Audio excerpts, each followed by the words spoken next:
இன்னைக்கான ஒரு கிளாரிட்டி. ஒரு விஷயம் நடக்கலன்னு அப்செட் ஆகி சேடா ஸ்டேட்டஸ் போட்டுக்கிட்டு இருக்கீங்களா? அப்போ இது வரைக்கும் உங்க வாழ்க்கையில நீங்க நடக்க போற மாற்றங்களை புரிஞ்சுக்கவே இல்லைன்னு அர்த்தம். ஒரு சேயிங் இருக்கு தெரியுமா? எது நடந்ததோ அது நன்றாகவே நடந்தது, எது நடக்க போகிறதோ அது நன்றாகவே நடக்கும். அந்த மாதிரி உங்க வாழ்க்கையில இன்னைக்கு நீங்க எதை இழப்புன்னு நினைச்சு வருத்தப்பட்டுக்கிட்டு இருக்கீங்களோ அது உண்மையிலேயே உங்களுக்கு ஒரு விடுதலை. ஏன்னா ஒரு கதவை மூடுனாதான் அதை விட ஒரு பெரிய வாய்ப்பு உங்களுக்காக காத்துட்டு இருக்குன்னு அர்த்தம். இந்த ஒரு மனப்பக்குவத்தை ஐயன் திருவள்ளுவர் எவ்வளவு அழகா சொல்லியிருக்காரு தெரியுமா?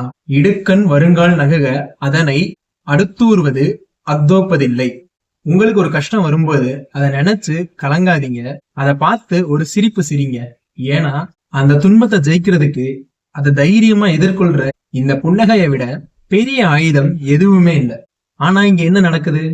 நம்ம ஊர்ல 1000 பேர்ல 980 பேரு ஒரு கஷ்டம் வந்தா முடங்கி போய் சோகமா உட்கார்ந்துடுறாங்க.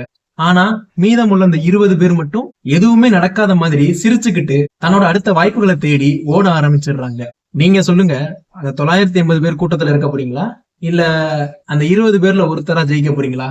முதல்ல அப்செட் ஆகுறத நிறுத்துங்க. அதுவே உங்களோட எனர்ஜிய ட்ரெயின் ஆக்கும். உங்களை மேம்படுத்திக்கிற வேலைகளை ஆரம்பிங்க. உங்க புன்னகைக்கு முன்னாடி எந்த ஒரு துன்பமும் நிக்க முடியாது. மறக்காம லைக் பண்ணுங்க. இந்த தெளிவு யாருக்கு வேணும்னு நினைக்கிறீங்களோ அவங்களுக்கு ஷேர் பண்ணுங்க. இந்த மாதிரி ஸ்ட்ராட்டஜிக் வீடியோக்களுக்கு செல்வா டாக்ஸ் தமிழ் சேனலை சப்ஸ்கிரைப் பண்ணுங்க. மறக்காம அந்த பெல் ஐகானையும் கிளிக் பண்ணுங்க. அப்பதான் புது புது வீடியோக்கள் உங்களை வந்து சேரும். நாளைக்கு ஒரு புதிய குரலோடு சந்திப்போம். இது நம்ம செல்வா டாக்ஸ் தமிழ்.